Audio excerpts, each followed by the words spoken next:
buenos días a todos, les conectados. Bienvenidos a esta tercera sesión del seminario de Ecatepec. Hoy tenemos como tema la conferencia del cruce de caminos y rutas, los dominicos en Ecatepec y Tepetlaustok. Gusto de tener con nosotros al doctor José Omar Tinajero Morales. Antes de darle la palabra, voy a leer circulares que me hizo favor de enviarme para poder presentarlo. Él es escritor, catedrático, es originario de Tepetlaustok, estudió la licenciatura en Historia por la Escuela Nacional de Antropología e Historia, maestría en estudios regionales en el Instituto Mora y el doctorado en Geografía en la UNAM. Tinajero se ha especializado en el análisis territorial de municipios y localidades en México, siendo Tepetlaustok, Comonfort y Azcapotzalco, a los que les ha dedicado la mayor parte. Ha escrito alrededor de 30 libros sobre historia regional, geomarketing y turismo cultural difundidos en diferentes partes del mundo. Tiene otras investigaciones en geografía del turismo que han sido reconocidas.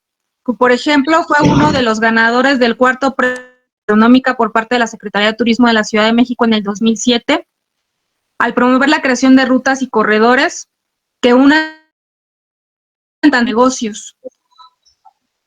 Y obtuvo un premio en la Universidad del Valle de México por el desarrollo de material didáctico para la enseñanza de Historia de México. Coordina la campaña de marketing digital del Comité Comonfort Pueblo Mágico. Ha sido también docente en importantes instituciones como la misma ENA, la Universidad Mexicana, la Universidad del Valle de México y el Centro de Investigación Humanista. Ha sido conferencista, teniendo destacadas participaciones en la Semana del Emprendedor, en Telmex Hub, emisoras de radio. Participa también en el programa Tarde Libre en Radio Mexiquense y la UNICA. Sus escritos y videos alrededor de 500,000 visitas. Coordina la librería digital Fray Juan de la Magdalena y fue fundador del Museo Municipal Fray Domingo de Betanzos y cronista municipal de Tepetlaustok en el trienio 2006 a 2009. Pues Omar, has aceptado la invitación al seminario y te damos la palabra para que pues nos presentes este tema muy interesante. Gracias por la presentación, gracias por la invitación. Vamos a hablar hoy de un tema que se me hace muy importante desde el punto de vista social y que enlaza lo que son los caminos y las rutas de las órdenes religiosas en México. Vamos a hablar de la ruta dominica, de la ruta de los dominicos en México, en la cual Ecatepec y Tepetlaustok desde el punto de vista de la comunicación. Entonces, pues les agradezco su asistencia, su presencia, y en estos y de las órdenes religiosas, en especial los dominicos, bueno, ya venimos trabajando desde hace muchos años, hay alrededor de 1994, a caminar estos parajes para tratar de identificar por dónde iban estos caminos reales y lograr, bueno, pues, los caminos, las rutas y el patrimonio cultural que hay en torno a estos caminos. Como ustedes saben, por ejemplo, el Camino Real de Tierra Adentro, ya el Camino Real que va de México a Zacatecas hasta Nuevo México, ese ya reconocido, y ese ya ven que se construye alrededor de 1541, sin embargo ya es patrimonio cultural, y en cambio el Camino Real México-Veracruz, que es más antiguo, que se crea en el año de 1522, por Álvaro, el próximo año se va a cumplir 500 años de la creación de este Camino Real, pues no ha sido tomado en cuenta cuando en la época no más importante porque unía a la Ciudad de México con el puerto de Veracruz, y el puerto de Veracruz pues era nuestra entrada y salida hacia el mundo. El Valle de la economía mundo. Entonces, en el siglo XVI nos integramos a esa economía mundo y precisamente los caminos importantes desde el punto de vista económico y sociocultural para generar una serie de articulaciones que van a permitir de esta economía, ¿no? Entonces, vamos a ver la siguiente lámina para entrar aquí. Bueno, vamos a hablar principalmente de dos rutas. La ruta México-Veracruz, que les decía es el camino más antiguo de México, del año de 1500. Vamos a hablar sobre la ruta a Guatemala, que también ha sido conocida como la ruta de los dominicos. En primera instancia, ahí en el mapa vemos ahí pues, precisamente estas dos rutas. Este estudio se ha hecho con un enfoque interdisciplinario porque hemos tomado en cuenta y teorías de la historia, de la antropología y de la geografía. Entonces yo tuve oportunidad de conocer pues todos esos elementos técnicos, tecnológicos, científicos que maneja la geografía, y yo lo he estado aplicando y nos ha dado información muy valiosa que por otra parte no era posible obtenerla por medio de ciencias separadas. Entonces ahí ya nos ha ayudado mucho. Hemos hecho también tanto trabajo de gabinete en fuentes documentales, hemos manejado información geográfica, GPS, y bueno, pues la información que nos da, por ejemplo, Google Maps, también para calcular distancias, y hemos realizado trabajo de campo. Hemos estado recorriendo las diferentes partes de los caminos, algunas partes pues ya son brechas, otras partes pues ya estas partes pues son actualmente calles o avenidas. Entonces se ha ido haciendo un trabajo ahí intenso de muchos años. Por ejemplo, una de las metas sería lograr que el Camino Real México-Veracruz pues también sea considerado Patrimonio Cultural de la Humanidad, sea reconocido dentro de un itinerario cultural, al igual que el Camino Real de Tierra Adentro. Y también puede tener implicaciones desde un punto de vista turístico. Actualmente se hacen rutas y corredores turísticos, y entonces se pueden hacer corredores o rutas turísticas temáticas, tomando en cuenta el turismo cultural, y en este caso el tema concreto, pues de la ruta de los dominicos. Creo que puede ser muy interesante, y no solamente desde un punto de vista turístico, sino también desde un punto de vista educativo. A los niños, a los jóvenes, les enseñamos la historia ya no solamente en libros, sino, por ejemplo, los llevamos a los lugares donde se generó la historia, posibilidades de aprender y de profundizar en sus conocimientos. Entonces, yo creo que ahí tenemos un gran potencial, y yo le mucho jugo en el aspecto cultural, turístico, económico, de patrimonial, de defensa de patrimonio. En fin, yo creo que hay una serie de sí, este mapa se ha hecho con sistemas de información geográfica. Los puntos están georreferenciados, es decir,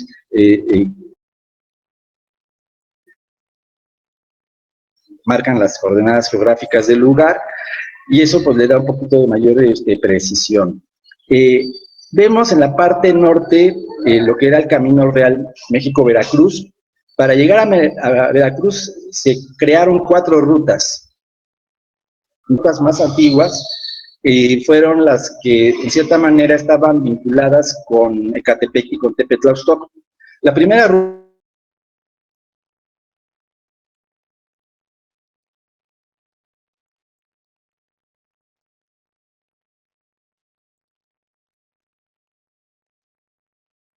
aliado. Por eso es que el camino va hacia la parte norte. Entonces, el camino salía de la Ciudad de México por Ecatepec, llegaba a lo que era Tepetlauztoc, luego se metía a Calpulalpan, Tlaxcala, y llegaba a Tlapa para llegar después al puerto de Veracruz. ¿Sí? Esa era la ruta más antigua. Esa ruta también se le conoce como la ruta de la arriería.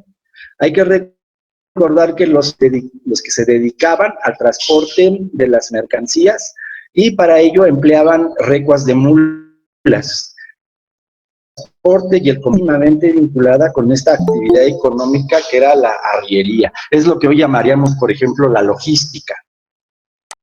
Entonces, se crea esta ruta y precisamente se va por Tlaxcala. Hay que recordar que, bueno, pues tanto los texcocanos como los tlaxcaltecas españoles. Entonces, por eso es que se fue haciendo esta ruta por en cierta manera, por el territorio. Un personaje muy famoso, en especial en Puebla, también en Azcapotzalco, que se llamó Sebastián de Aparicio, que tiene el grado de beato, ya ven que está su cuerpo incorrupto en Puebla. Él crea un segundo camino, una segunda ruta a Veracruz, y esta es la que se llama la primera carretera, concepto de carretera, lugar donde pasan las carretas, ¿sí? Entonces él ya genera un camino, pero es que tenía una carreta, y entonces él hace un camino que también pasa por, sale de la Ciudad de México, pasa por Ecatepec, Otumba, Apan, y ya después se conecta con la primera ruta. Esta ruta también fue geográfica de Pachuca, entonces también servía para conectar a Pachuca a jugar un papel muy importante en la parte con la comunicación hacia el oriente de la Nueva España. Si tú vas a Indios Verdes, puedes tomar tu autobús hacia Texcoco y precisamente sigue una ruta pues colonial.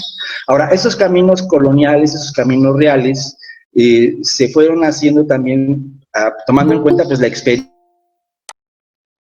que eran los caminos prehispánicos. Nada más que si hay que tener en cuenta, ustedes se acordarán que en el México prehispánico, entonces, al no haber animales de tiro, no hubo una evolución de la rueda para uso de transporte. Y al transporte de las mercancías eran los tamemes. ¿Se acuerdan que los códices salen muchas veces representaban las mercancías en su espalda y se iba haciendo una estafeta, una serie de alrededor de unos 10 a 20 kilómetros? Se alcanza. Entonces pasamos de unos caminos que estaban pensados para que fueran recorridos simplemente por personas, por los tamemes que hacían. Después viene ya lo que es la arriería, llegan precisamente los caballos, los burros, las mulas, que permiten precisamente trabajar y ya después empieza la carreta. Entonces es muy importante ver esta historia también de la tecnología, de evolución de las sociedades, ¿no? Entonces, en síntesis podemos decir que van hacia el norte, la primera pasando por Tetlaustoy y Calpulalpan, la segunda pasando por el valle de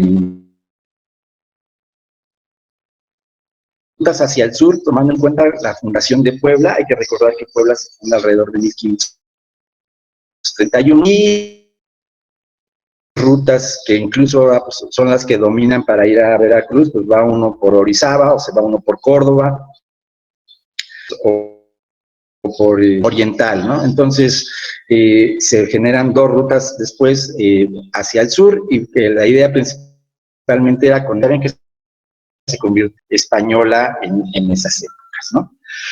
Entonces, ese es el primer punto, que es el camino real México. Después tenemos hacia Guatemala, y ahí precisamente ese camino real empieza también en Tepetlaustoc y va a llegar hasta la parte de Nicaragua, y esta parte va a estar íntimamente vinculada con la orden de predicadores, con la evangelización a Nueva España la llevan tres órdenes en primera instancia, que son los que se conocen como órdenes mendicantes.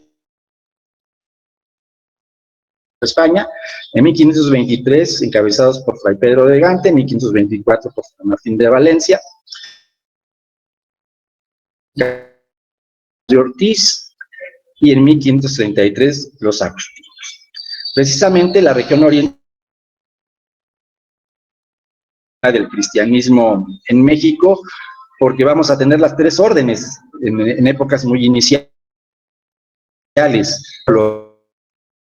franciscanos van a estar en Texcoco, los agustinos en Acolman y los dominicos van a estar en Ecatepec y en Tepetlaustó.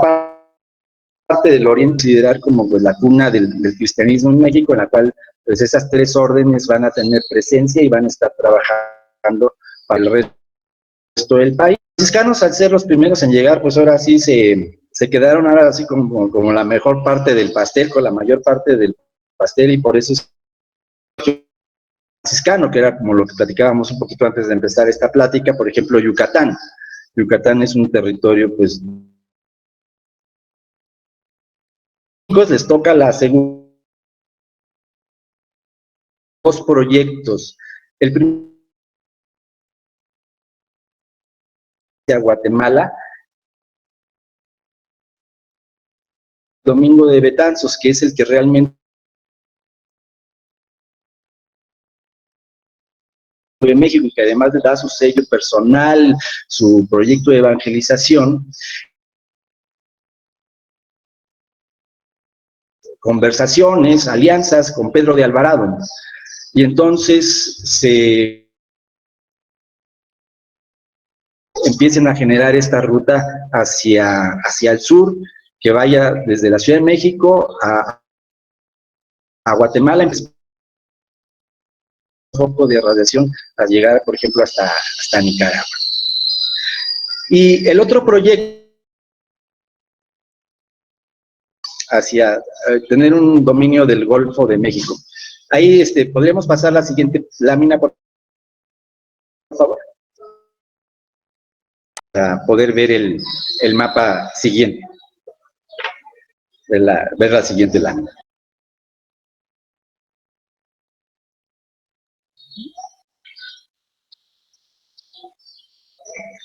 Entonces, mientras nos va a estas dos grandes rutas. Una de las cosas muy interesantes que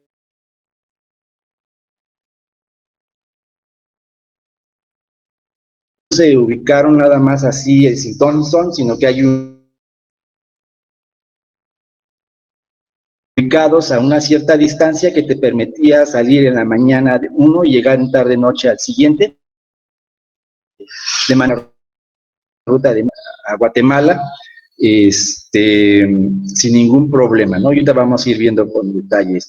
Ahora, les decía que el proyecto precisamente era que los dominicos también tuvieran el control de lo que es el Golfo de México, que ya ves que también en el norte se le llama la parte de lo que viene siendo Tamaulipas. Entonces la idea era generar una ruta de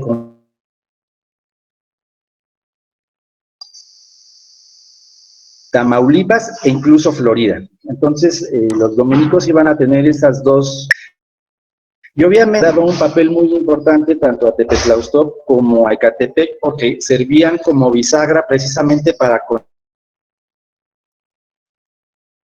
hacia la parte centro y sur de la Nueva España. Entonces,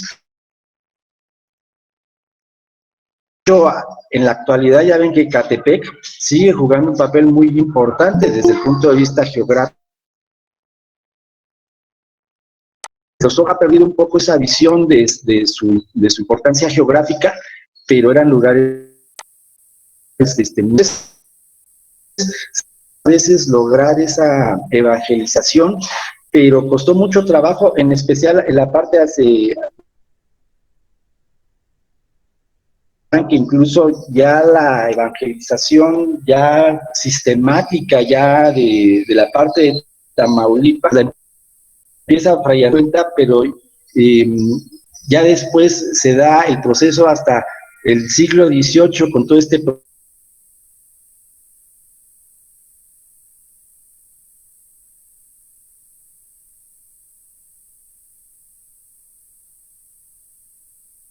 algunos bastiones que todavía no se evangelizaban, como la Sierra de México. En el siglo XVIII se va a poder tener ese control, ese dominio de esa región. Y por otro lado, también la parte de Florida, muchísimo trabajo, tal grado que, pues bueno, pues ya ven que Florida pues, actualmente ya es hasta parte de Estados Unidos.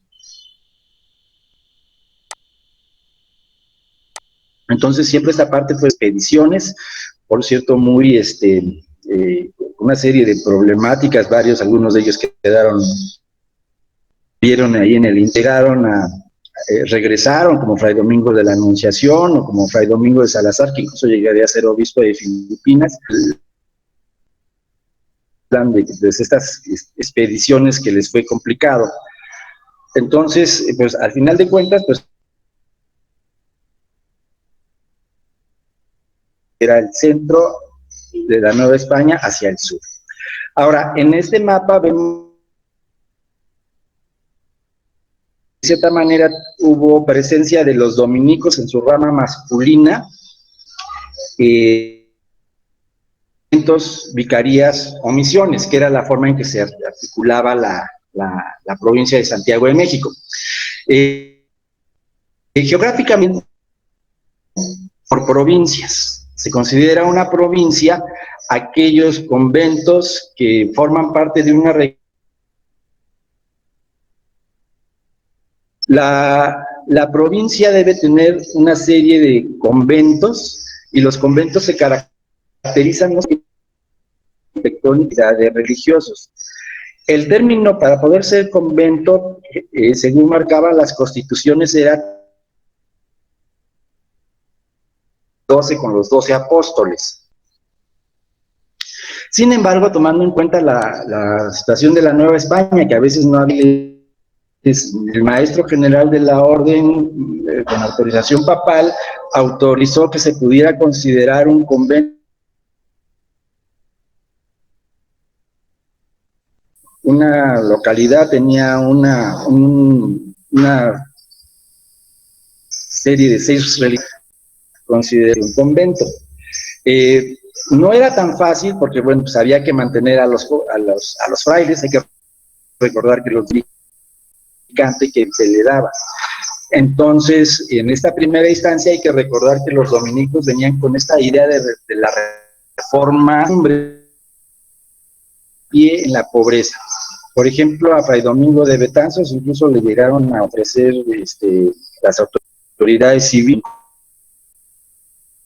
sostener, por ejemplo, encomiendas en Tláhuac, porque ahí había pescado y los dominicos comían pescado y Fray Domingo no lo aceptó. Pobreza extrema, y de hecho también tenían prohibido, por ejemplo, subirse en caballo, en burro, en mula, tenían que bastante austeras. Ya después tendríamos en el siglo XVIII pues, las grandes iglesias, conventos dominicos, ¿no? Existía lo que se llamaba la doctrina. La doctrina eran aquellos pequeños,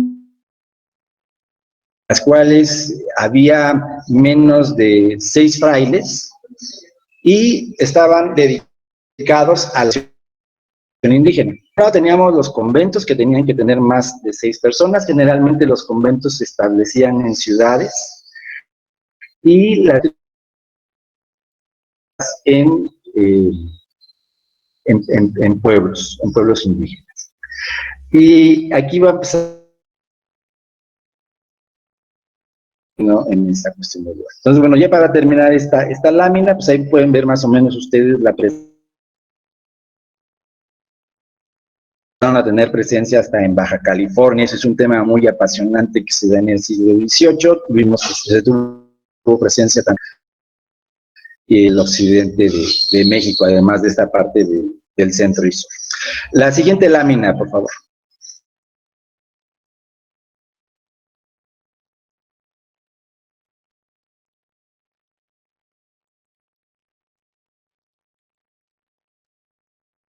Parte de la presentación. Ahí está.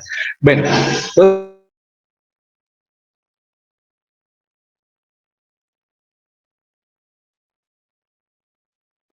nos muestran los caminos. Tal vez uno de los más famosos era el Códice Mapa de Uppsala, elaborado en el año de 1550 y que pues a Suecia, ¿no? Los códices mexicanos están en Europa, en los lugares menos imaginados, ¿no? Es muy interesante no solamente lo que era la Ciudad de México, sino que abre el marco y se va a ver los caminos, llamaríamos el Valle de México, la zona metropolitana de la Ciudad de México, que por cierto, geográficamente nosotros no somos un valle, somos una, porque la da en función a que había 7 lagos, en uno de ellos precisamente pues pasaban por ahí, por Ecatepec, ¿no? Entonces, el término ser cuenca, ¿no? Entonces, en esa cuenca salen representantes,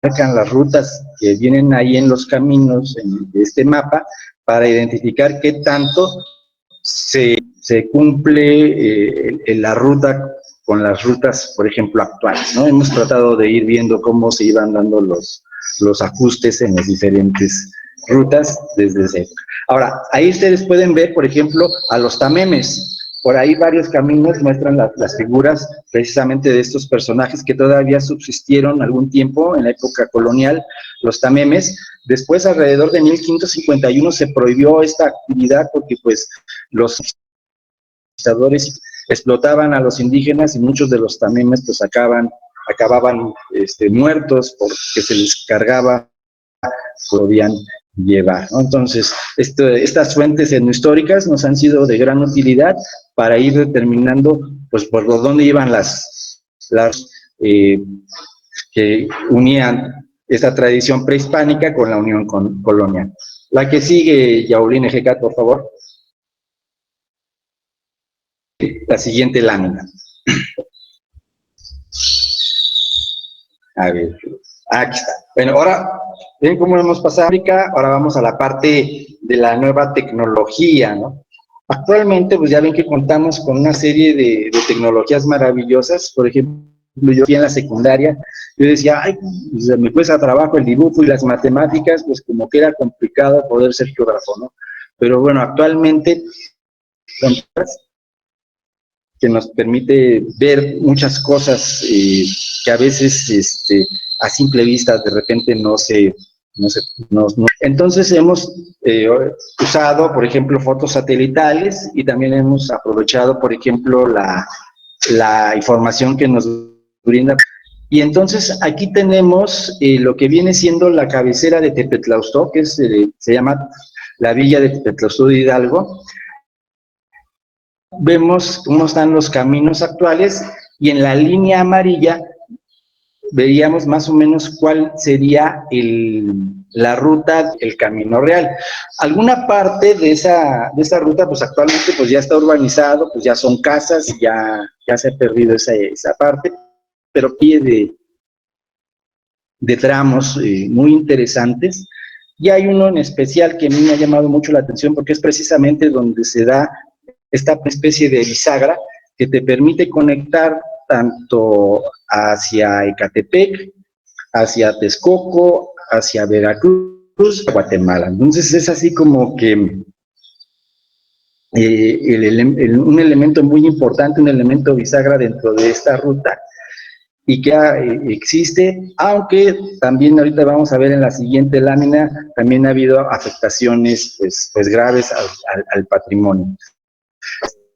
La siguiente presentación, la siguiente lámina.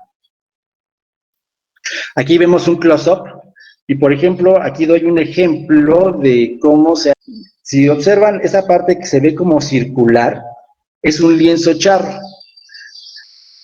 Ahí donde está el lienzo charro, en los años 70, municipal se le ocurrió ahí poner el lienzo charro y pues tapó lo que era el camino real. Y precisamente es muy importante porque es donde se hace precisamente lo que llamamos hoy en nuestra conferencia el cruce de caminos. Luego, amarillitas, que está contiguo a esta parte circular, pues actualmente hace unos meses se pusieron ¿no? Con toda esta idea ecológica, que bueno, pues también se entiende y se respeta, con la idea de que funcione un pozo de agua. Pero yo les decía, pero también tenemos que dejar espacio para conservar ese espacio en el cual pues también puede haber incluso implica, porque hay que ver que, bueno, tenemos información ahí que puede haber desde tipo incluso prehispánica y colonial, ¿no? Yo les decía, es importante el poder rescatar, tener ese espacio como reservado, pero bueno, se pusieron los paneles solares y se sigue perdiendo los tramos importantes del Camino Real, México-Veracruz. La que sigue, por favor. Ahora, este lugar que ahorita vimos es esto. Este es un documento que está en el Archivo General de la Nación, que es de la ET, y que está en el ramo de tierras. Entonces, simplemente, por ejemplo, en la parte izquierda, ven que hay una como construcción muy grande. Esa es la parroquia de Santa María Magdalena. Luego, si ustedes observan en la parte media, esa cruz precisamente está donde está el lienzo charro. Esa cruz de aquí era del año 1607, esa cruz de 1914 se pone otra cruz que todavía actualmente subsiste y que queda dentro del lienzo charro. Entonces, pues es una cosa ahí. Ven dos capillitas, una es la capilla de San Jerónimo Chimalpa y la capilla de San Agustín. San Jerónimo Chimalpa es un lugar muy importante porque incluso hay un códice, que es el Códice Vergara, que está en la Biblioteca Nacional de Francia, que habla sobre ese bar. La capilla de San Agustín, desafortunadamente, no se sabe su ubicación y ahí necesitaríamos un trabajo arqueológico para poderlo ubicar, pero más o menos el mapa nos daría una idea, que es pasando lo que es el río Papaloapan. Ustedes ven como un círculo negro. Ese es el Cerro Techachal, en el cual había una zona arqueológica muy importante de la época prehispánica, y que ahora con la construcción del aeropuerto de la Ciudad de México, Texcoco, pues las minas los dejaron como un pastel. Muchas llamadas a Lina, tanto a arqueología, a patrimonio, a defensa, allá a Toluca, y nos decían cuando Leopoldo Batres, Piñachán y algunos otros arqueólogos ya habían hecho trabajo y que habían testificado de que efectivamente se podía ir al sitio y se encontraba uno, pues, Lina en ese momento, pues, así como dicen, nos tiró de locos, y el cerro está hecho como un pastel. Ustedes acordarán, por ejemplo, si ven el cerro de Chiconautla, más o menos así quedamos nosotros aquí en lo que era el Techachal. Pasó de una administración a otra, salió con que siempre hizo nuevas autoridades de Lina volvieron a hacer su inspección, y son arqueológicas, interarqueológicos, y se perdió, ¿no? Entonces, desafortunadamente, nosotros durante ese trienio en que se abre el aeropuerto, hace unos, que sean 3, 4 años, pues tuvimos afectación en muchos de nuestros cerros. Hay que recordar que lo que se llama la Sierra del Patlachique, que al norte tenemos el Valle de Teotihuacán, al sur está el Valle de Tepetlaustop, y a la vez cruza con el eje. Entonces, pues tuvimos una afectación, ahora sí, de tipo de ecocidio en nuestros cerros, pero además con una afectación arqueológica pánica. El cerro jugaba un papel muy importante. De hecho, el Tepetlaustop actual es un Tepetlaustop que se crea en el Pequeño Valle. El Tepetlaustop prehispánico está precisamente aquí donde está estas capillitas. La que sigue, por favor. Bueno, vamos a hablar un poquito de la ruta que seguía el convento, la ruta de los dominicos, la importancia de Catepec y de Catepec, ¿no? Entonces, esta ruta empezaba en la iglesia de Santo Domingo de México, la iglesia que en el mismo año de 1526, ustedes ubican la plaza de Santo Domingo de México en el centro. La vea en lo que es actualmente el Museo de la Medicina, y era la Inquisición. Ahí segundo y tercer templo están donde nosotros lo vemos. El templo más actual se crea en el año de 1776 por un arquitectazo maravilloso de Diego de Arrieta. Y bueno, pues ahí vemos el interior de la iglesia de Santo Domingo. El altar mayor pues está dedicado a Santo Domingo y al Señor del Noviciado, y fue un altar construido por uno de los grandes arquitectos del neoclásico, que fue Manuel Tolsa. Entonces ahí salía. La iglesia de Santo Domingo se agarraba más o menos lo que venía siendo la calle de Brasil, a entroncar con lo que viene siendo Pillo. Estaba lo que en el siglo XVIII se conoció como la aduana del Pulque, que actualmente es un museo de cultura indígena. Después de ahí, por cierto, tengo ahí un trabajo que utilizamos de la Calzada de los Misterios muy interesante, que pues pueden ustedes consultar en internet. Y se seguía hacia Ecatepec. La que sigue, por favor. Entonces, en Ecatepec, la ruta, pues la parte de la iglesia de San Cristóbal. De hecho, los dominicos son pues los que le ponen a Ecatepec. Y aquí hay una cosa bien interesante. San Cristóbal es el patrono de los caminantes y de los arrieros. También la transportación, porque él cargó al niño Dios según la geografía y la leyenda, ¿no? Entonces, a la vez, Ecatepec, época prehispánica, por la cuestión de Quetzalcóatl, ya en su parte de Hécatl, ¿no? Entonces, por eso de ahí mismo viene el nombre del municipio, que sería el cerro de Hécatl, o el dios del viento, ¿no? Entonces, se da un proceso de sustitución. Eso lo manejó mucho Andrés Gutiérrez, y precisamente estudiando la iconografía de los diferentes pueblos y del Albarrádón.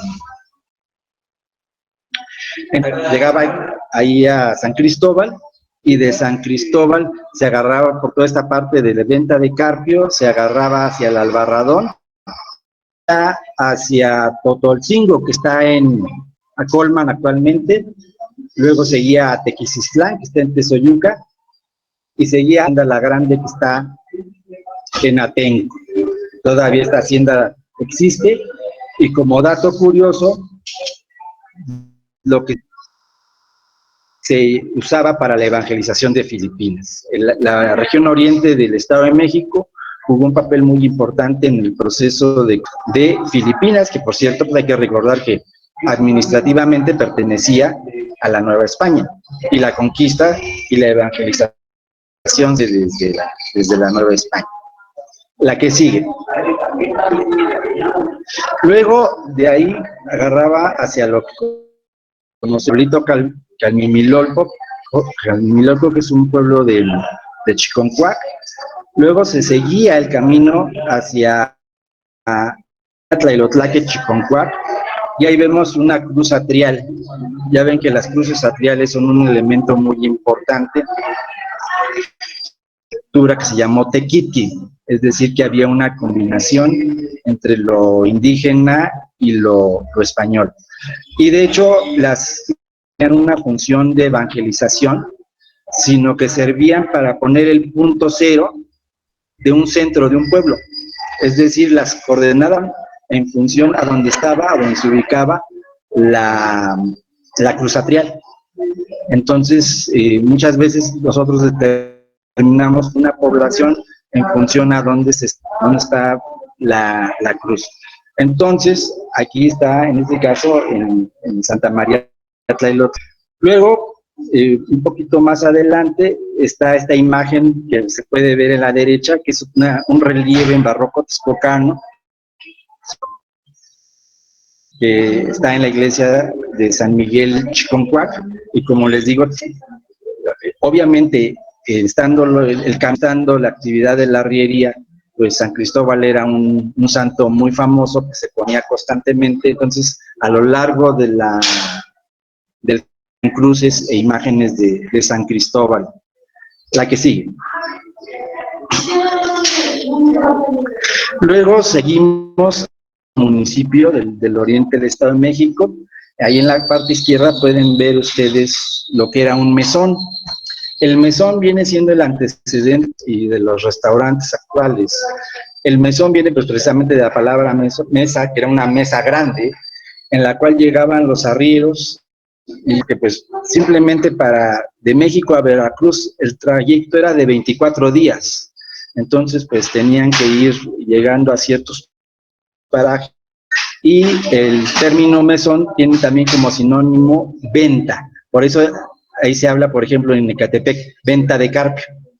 Es un mesón o venta, ¿no? En este caso, ahí vemos un mesón en Chiautla. A lo largo de todo este camino real hay varios mesones de la época colonial. Algunos sabemos de la existencia y tenemos documentados mucho más material. Obviamente, nada más por la cuestión del tiempo, los voy a hacer como entre algunos de los más significativos. Luego seguimos de Chiautla y llegamos a Papalotla, que es el municipio más pequeño del Estado de México, con 4 kilómetros.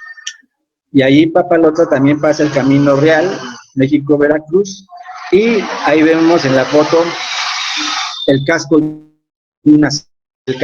lo que era una hacienda. Actualmente ahí lo que se conserva es una capilla que tiene algunas pinturas, del siglo XVIII. La que sigue. Y a llegar a Tepetlaustóac. Ahí observa el eremitorio de Tepetlaustóac del año de 1527. Esta fue la primera doctrina, como les decía, estaban enfocadas a pueblo indígena. El primer convento es el convento de Santo Domingo de México, que es el que vimos al principio. La doctrina, este es del año de 1527, se crea precisamente en Tepetlaustóac.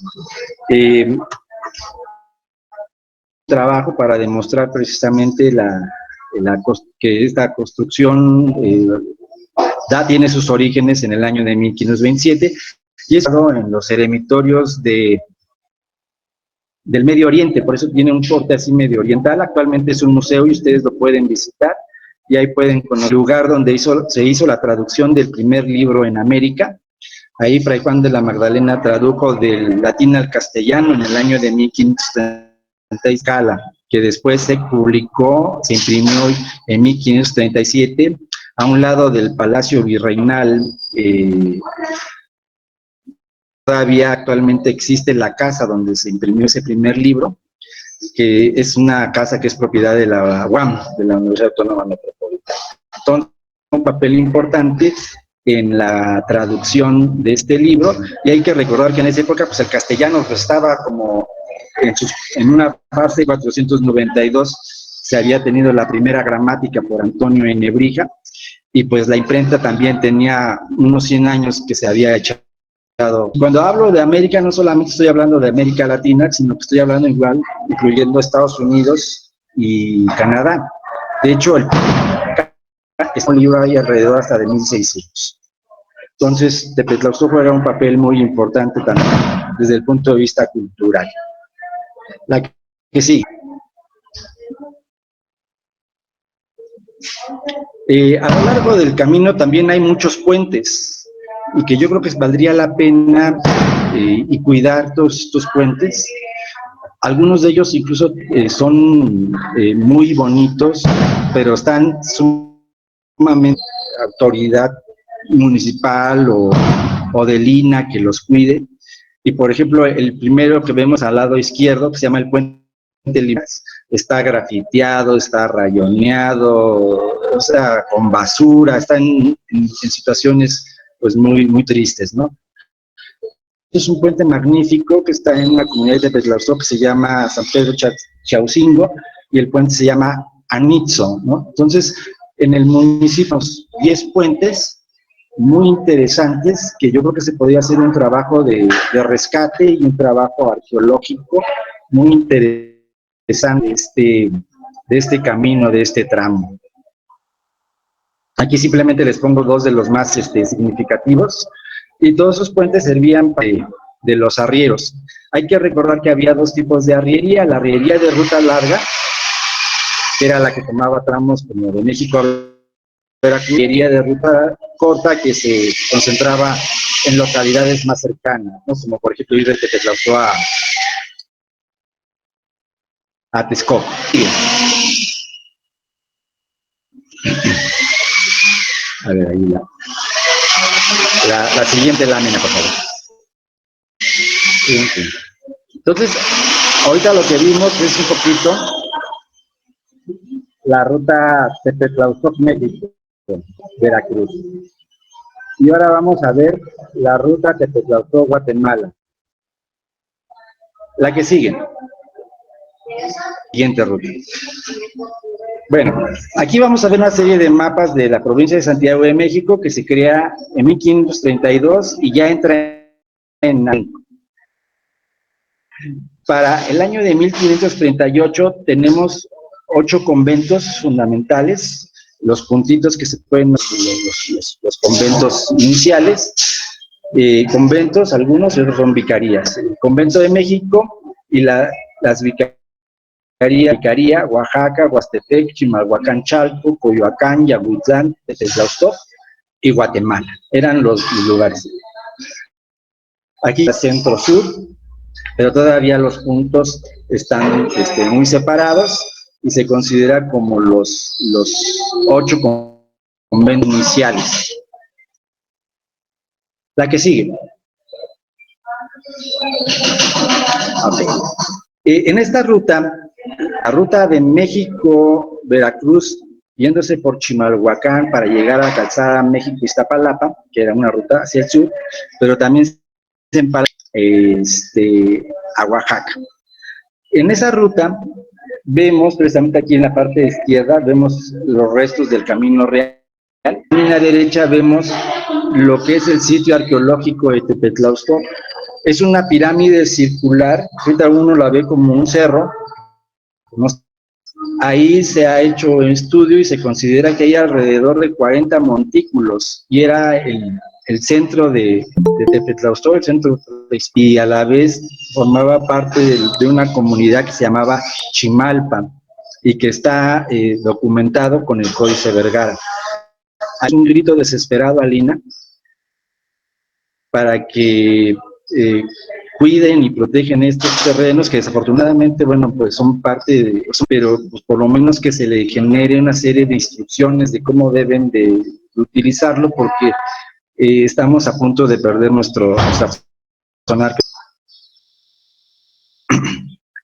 De hecho, se utiliza la piedra de la pirámide como para construcción. En la siguiente lámina vamos a ver cómo ya incluso tienen ahí las piedras apiladas. La que sigue, por favor, Yaulín. Ahí está. En la foto de la derecha vemos la misma, pueden ver que ya incluso ya tienen las piedras apiladas para llevarlas a vender para construcción. Esa pirámide todavía hace unos 3 años era un círculo completo y ahorita ya está como a la mitad de pastel, ¿no? Entonces ahí está México-Veracruz y con el camino México-Oaxaca-Guatemala.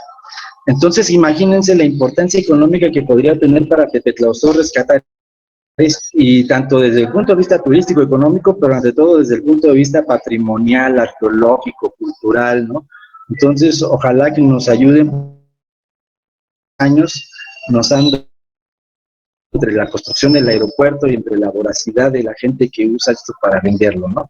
Y les digo, y además, además de estar sustentado desde un punto de vista arqueológico, tenemos precisamente los códices de esta comunidad, de esta parte, que es el Códice Vergara, que está en la Biblioteca Nacional de París y que se crea en el año de 1543. O sea que tenemos tanto la fuente histórica como la fuente arqueológica, ¿no? Y entonces nosotros hemos hecho un grito, ¿no? Pues sin embargo, el INAH, más que está su sede en Toluca, pues no nos toma mucho en cuenta hacia la parte oriente, ¿no? Entonces imagínense la gran detonación que se podría hacer, tanto el Camino Real, generando un itinerario cultural y que llegara a ser hasta patrimonio cultural de la humanidad, y rescatar su zona, el resurgimiento de Tepetlaustoc. La que sigue. Bueno, entonces el mapa de 1568, ahí se ven 7 iglesias, que por cierto, cuando tengan ustedes posibilidades de leer la crónica de Burgoa, él entre las 7 iglesias del Apocalipsis con las primeras 7 iglesias dominicas, ¿no? Entonces me parece un análisis curioso, interesante, importante estudiarlo. Nada más que Burugua quita a Yanguitlán y pone a Puebla como de los lugares interesante ver estas 7 iglesias. La que sigue. Ahí vamos viendo, bueno, los siguientes mapas vamos a ir viendo, va creciendo. Aquí tenemos en el año de 1552. Por ejemplo, del convento de Santo Domingo de México, bailes a evangelizar, por ejemplo, Azcapotzalco o evangelizar Ecatepec, pero iban, daban misa o predicaban un ratito en Santo Domingo de México. Entonces, mucho tiempo no hubo propiamente un convento ni en Azcapotzalco ni en Ecatepec. Había la atención de los religiosos, pero nada más. Entonces, a partir de 1552 empieza a ser una expansión de la orden, y curiosamente se da a raíz de que Vicente de Chiapa y Guatemala, en la cual se segrega el convento de Guatemala, que pasa a formar una provincia nueva. La que sigue, por favor. Bueno, Omar, sí. Perdón que te interrumpa, pero de ruido de fondo. Ajá, sí, es que estoy como en un lugar público y por eso de repente se escucha un poquito de ruido. Ok. Sí, y vemos una técnica que se llama el buffer. Estos círculos son buffers que nos permiten ver el área de influencia de la provincia. Vemos como en el centro de México ya hay 2 áreas ya interconectadas. En la parte de Oaxaca ya hay un área muy bien ubicada y tenemos un punto área como flotando en lo que es la parte de la Mixteca, ¿sí? La que sigue. Y aquí ya vemos el año de Ecatepec, ya tiene formalmente su convento, y ahí lo vemos en el número 4, en la parte norte, ¿no? Ahí se ve ya Ecatepec ya como un convento dominico, y como ya está toda esta serie de conventos ya en la que va aumentando. La que sigue. Vemos aquí ya después el año de 1585-89, que van representando conventos y vicarías. Y obviamente hay un crecimiento notable en lo que es Oaxaca. La que sigue. El año de 1591 es muy importante porque es un año previo a que se separe Oaxaca. Entonces, buena parte de los conventos de Oaxaca se van a constituir como una provincia aparte. Y Ecatepec se permutó precisamente por un convento de la zona de Oaxaca. La que sigue. Y aquí ya vemos precisamente por medio de la técnica de buffer, ya como la provincia ya estaba integrada en 1, 2, 3, 4, 5 áreas de influencias ya bien conectadas, bien interconectadas, con sus conventos ubicados, cada uno a una distancia mayor, a una menos. Entonces, esa era la distribución de los conventos. Esto ahora lo hemos podido precisamente ubicar a la ubicación de estas coordenadas y de la ubicación de los conventos, de que tú podías salir en la tarde, en la mañana y llegar en la tarde noche al que sí. Entonces, había una en la ubicación y la distribución de los conventos dominicos. ¿Sí? Entonces, bueno, creo que hemos dado una idea de la ruta México-Veracruz y de la ruta México-Guatemala, como se fue a lo largo del siglo XVI, ¿sí? Entonces, parece que esto creo que es la última lámina, si no mal recuerdo. A ver si, creo que ahí termina. Sí, creo ahí termina. Entonces, yo creo que la creencia sería que debemos estudiar los caminos de una manera interdisciplinaria, junto con esta idea de las órdenes religiosas. Entonces, yo creo que entraríamos a esta parte de preguntas, ¿no? Sí, Omar, pues te agradecemos mucho tu presentación, muy interesante, muy enriquecedora hemos tratado de estudiar la presencia de las órdenes religiosas en Ecatepec, porque, pues efectivamente, hay mucha gente que no sabe que Ecatepec, antes de ser franciscano, fue dominico. Y fue muy poquitos años dominico. Precisamente por eso es que, bueno, yo creo que la documentación que tienes es importante, porque es en la provincia de Santiago donde aparece Ecatepec como convento dominico. Y bueno, empezando por ahí, esa es una de las preguntas que yo te quiero hacer. De la provincia de Santiago, servirían como fuentes para poder pues reconstruir esa presencia mica en Ecatepec. Pero antes de que me contestes esa pregunta, ya había planteadas preguntas antes en el chat que se van un poquito más hacia atrás en el tiempo. Ajá. Y bueno, le pido también a los compañeros, si quieren ir a escribir, participar para que se les pueda dar la palabra. Antropología Social Mexicana tiene algunas preguntas, entonces, si quiere abrir su micrófono, Antropología Social Mexicana, para que...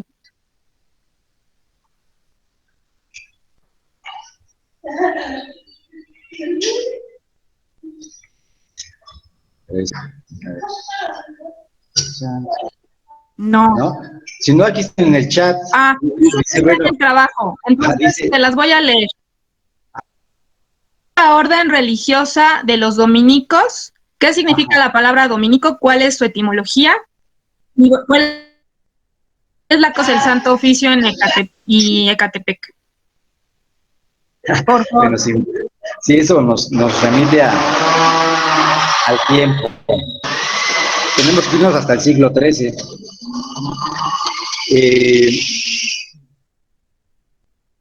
La orden fue fundada por Santo Domingo de Guzmán. De ahí viene una de las hipótesis de que se llaman dominicos, es por... Él genera una orden mendicante. Y el punto interesante es que él plantea la importancia del estudio y la predicación. Entonces, es una orden que va bien en universidades, ¿no? Ahora, otra hipótesis de lo que quiere decir dominico viene de el juego de pis, que quiere decir domini es señor y canis perros, entonces los perros guardianes del rebaño del Señor. En la iconografía de Santo Domingo sale un perrito iluminando el mundo con una antorcha. Entonces, también es otra de las, bueno, dominicos puede venir también de dominicanis, ¿no? De hecho, algunos no dicen dominicos, sino dicen dominicanos, ¿no? Los frailes dominicanos, ¿no? Aunque las dos hipótesis que se plantean. Unos dicen que es dominicos por Santo Domingo de Guzmán y otros de los guardianes del rebaño del Señor. ¿Por qué? Porque precisamente los dominicos se van a dedicar a luchar contra las herejías en el sur de Francia, la orden todoterreno. Siempre van a estar evangelizando y predicando en lugares difíciles. De hecho, si nosotros observamos, novohispano, los dominicos estuvieron en lugares donde la religión prehispánica estaba muy arraigada. Entonces, ahora sí que en los lugares más complicados, por ejemplo, Ecatepec estaba esta fuerte presencia, por ejemplo, de Hécatl, ¿no? Con su cerro de los Tecotines y cosas así, o una serie de días de Quetzalcóatl, que era un elemento común entre Ecatepec y Tepetlauztoc, esta relación con pero a la vez, por ejemplo, en Tepetlauztoc también se veneraba a la diosa Xochiquetzal. De hecho, la iglesia de Santa María Magdalena de Tepetlauztoc, que es la parroquia, está arriba, estaba dedicada a Xochiquetzal. Ahora dice, ¿cuál es la correlación entre los dominicos, el Santo Oficio y Ecatepec? Con la pregunta que tú me hacías, Lupita, bueno, ¿qué fuentes tenemos? Las fuentes más importantes se llaman actas capitulares. Cada capítulo, aproximadamente cada 3 años, se hacía una relación por escrito, y una de las partes era que se decía asignados a la provincia y qué religiosos estaban asignados. Entonces, por eso es que sabemos que ya en Ecatepec hubo religiosos hasta el año de 1562. Pero antes era una visita y iban desde la Ciudad de México a evangelizar. Los titulares fueron utilizados por los cronistas dominicos. Es muy importante que las personas que quieran estudiar a la Orden de Predicadores en la Nueva España, afortunadamente ya las crónicas incluso ahora las puedes consultar hasta en cuestión digital. La Universidad Autónoma de Nuevo León las tiene en su biblioteca digital. Yo todavía me las eché como ermitaño ahí en el Museo de Antropología, que ahí puedes consultar todas las crónicas dominicas, y ya ves que nos mandan ahí a un cuartito bien feo ahí, como ermitaños ahí en el museo a consultar todos estos documentos del fondo reservado. Y en esa época pues no había pues sacar fotos, ¿no? Entonces, pues, así como ermitaño estaba ahí en la transcripción de las crónicas y todo eso, ¿no? Afortunadamente hoy hasta las puedes bajar, te digo, ahí están las crónicas, Fray Agustín Dávila Padilla, pero también tenemos la crónica de Fray Alonso Franco, tenemos la crónica de Fray Juan de Córdoba, Alonso Gea, en fin, hay varias crónicas, igual las de Burgoa, tenemos alrededor de unas 10 crónicas dominicas, ¿no?, para poder conocer. La otra instancia, pues, es el Archivo General de la Nación. Hay que recordar que tenemos, además de tierras, que ya ves que los dominios en cuestión de tierras a raíz del siglo XVII, XVIII, y tenemos también información de otro género regular, templos y conventos, en los cuales también se puede encontrar información. Y hay que ver en los archivos parroquiales de Ecatepec, a lo mejor se puede encontrar información antigua sobre estos temas. No sé si en catedral tengan algún archivo donde puedan sistematizar esta información. A nosotros principalmente hemos basado en actas capitulares y en crónicas, combinándolo con otros tipos de fuentes, como son mapas, como son igual las fuentes de trabajo de campo que tenemos por medio de esta cuestión de arqueología, ¿no? También hay una serie de evidencias. Luego, ¿qué más nos decía? ¿Cuál es la correlación del Santo Oficio y Ecatepec? Bueno, el Santo Oficio, pues ya ven que estuvo ahí en la Ciudad de México. Los dominicos, desde el siglo, finales del siglo, de 1250 aproximadamente, la Inquisición. Este es un tema que nos llevaría, yo creo que otra plática. El Santo Oficio, la Inquisición se crea mucho antes que los dominicos. La Inquisición se crea ahí por el siglo XII, y la Inquisición estaba primero a cargo de los obispos. Ya en el siglo XIII, Gregorio IX, ahí por 1250 y tantos, crea lo que se llama la Inquisición generales, y ahí se tomó en cuenta a los dominicos porque eran los teólogos. Entonces, para poder determinar qué es una herejía o qué no es una herejía, pues ya se considera como una desviación del catolicismo dentro de sus dogmas, ¿no? Entonces, obviamente necesitabas tú un inquisidor, porque de hecho la palabra inquirir quiere llegar.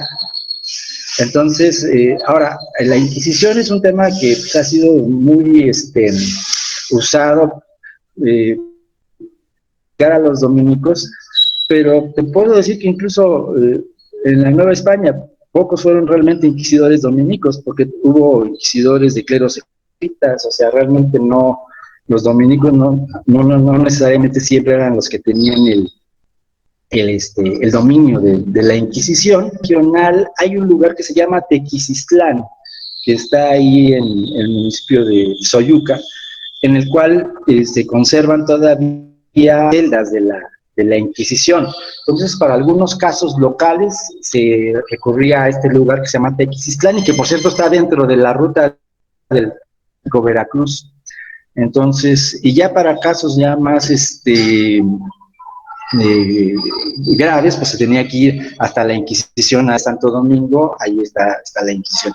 Pero yo digo que ese tema sí valdría la pena tratarlo, porque la Inquisición se ha trabajado mucho a manera como de nivel histórico, científico, lo quieren ver más muchas veces como una especie de storytelling, como una película de terror y cosas así.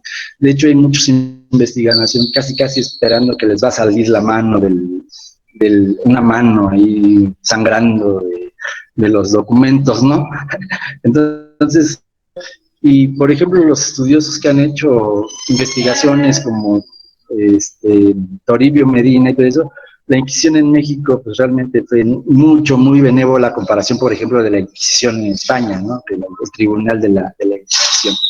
Entonces, es un tema que digo, valdría la pena hablarlo de una manera más científica, y eso sí nos implicaría una conferencia un poco más extensa. Cuando quieran, igual les puedo dar una dice, lamentablemente los recortes presupuestales están agravando los problemas que ya de por sí enfrentaba el INAH, limitando severamente su capacidad de intervención efectiva en los casos de pérdida. Imagínense, si la zona arqueológica de Tepetlaustoc no la toma en cuenta, pues imagínense el camino real. Entonces, ya ven que en México siempre como que se le da mucha época a lo colonial o al siglo XIX, ¿no? Entonces, pues, si aquí en Tepetlaustoc estamos totalmente olvidados del INAH, pues imagínense, pues sí nos surge que el INAH voltee hacia acá y que nos ayude, ahora sí como es un grito desesperado, para recuperar nuestro patrimonio colonial. Y además pues tenemos elementos etnohistóricos, ¿no? O sea, tenemos 4 códices, un códice está en la Biblioteca Nacional de Francia, que es el Códice Vergara, el Códice Kirby, que está en el Museo Británico, el Códice Asunción, que está en la Biblioteca Nacional en la UNAM, y aquí en la comunidad tenemos en San Andrés de las Peras, o San Andrés Atlixtec, un códice del año de 1609 con San Andrés de las Peras, ¿no? Entonces, somos una comunidad muy importante, con mucha historia, pero sí necesitamos que el INAH voltee hacia acá, y pues estando igual por una crisis económica, una crisis existencial, pero yo creo que sí es muy importante rescatar todo esto, incluyendo muchas cosas que se han perdido en Ecatepec también, ¿no? que es la parte que ustedes trabajan. No sé si haya otra pregunta. Omar, bueno, perdón que insista un poquito, nada más, ¿están publicadas las actas capitales? Ha habido un proyecto de publicarse, hay algunas sueltas que están incluso hasta en internet, y hay otras que ha habido, no sé si a la fecha si se hayan publicado algunas que se tenían en mente de manera, digo, aislada. Aquí el gran problema a veces de repente es la cuestión de los permisos. Tiene uno que ir al convento para que consultarlas directamente. Ahora, en el Museo de Antropología hay varias. Ya ves que tenemos una parte de microfilm. Ahí yo también he obtenido oportunidad, de hecho la de 1562, que es muy importante para Ecatepec, está microfilmada en el Antropología, incluso pues le puedes sacar hasta fotocopias, ya ves que tienen ese servicio. Muy bien. Gracias. Yo creo que otra pregunta, creo que es importante esta problemática que has planteado con lo del cerro, porque pues no es el único caso en alusión al aeropuerto, que es el cerro de Chiconautla, ¿no? Desafortunadamente esta área, Tepetlaustoc, municipio de Ecatepec, comparten problemáticas con respecto a la destrucción de este patrimonio natural, ¿no? Y bueno, patrimonio arqueológico también, por estas construcciones prehispánicas que tienen los cerros, y que bueno, pues se suspendió la construcción del aeropuerto, pero ahora fuimos del otro lado a Santa Lucía, ¿no? Pero pues ese daño desafortunadamente es irreparable. Sí, y a mí lo que más me frustró, por ejemplo, para acá, para el caso de Tepetlaustoc, es que el INAH se hizo omiso, ¿no? Y había pues las pruebas más que contundentes, y pues desafortunadamente pues se replegaron a los intereses políticos. Pues a mí sí me entristeció mucho, porque pues yo soy egresado del INAH, fui maestro de la ENA, y pues ya ves que en el discurso de la protección del patrimonio cultural, ¿no? Y cuando de repente una institución como el INAH nos dejó desprotegidos y dio autorizaciones omiso para poder, y no solamente es el cerro del Techachalco, hubo afectaciones alrededor de unos 10 cerros. Histórico también se nos venía una ola de avalancha globalizadora. El INAH autorizó tiendas como Oxxo y cosas así que vienen a romper con el orden, la estructura colonial que tiene nuestro centro histórico, que por cierto está registrado como 333, y nosotros hicimos una serie de defensas y todo eso, y el INAH pues no tomó en cuenta los nombramientos como patrimonio de la nación, la ley de monumentos y zonas arqueológicas, y bueno, todo fue a aprobar cosas que pues desafortunadamente pues nos han afectado, y pues esperemos de que pues ahora las nuevas autoridades del INAH, tanto del Estado de México como de salvamento arqueológico, por eso, si te digo aquí, pues imagínate también, por ejemplo, Texcoco, tenemos Texcocingo, lo tenemos hecho pomada, ¿no? Entonces, Rusia a conocer Texcocingo y se fue decepcionada, ¿no? Y eso que es uno de los grandes centros arqueológicos, no solamente del oriente de Estado de México, sino del uso de los vasos comunicantes para poder subir el agua desde el lago Texcoco hasta la punta del Texcocingo. Entonces, pues sí estamos nosotros aquí, y ojalá que el INAH voltee hacia nosotros y que rescatemos esta parte arqueológica. Entonces, no sé si hay alguna otra. Antes de pasar a esa pregunta, bueno, Gerardo, que fue el que hizo el comentario, muchas gracias, y no sé si quieras hacer alguna otra cosa, Gerardo.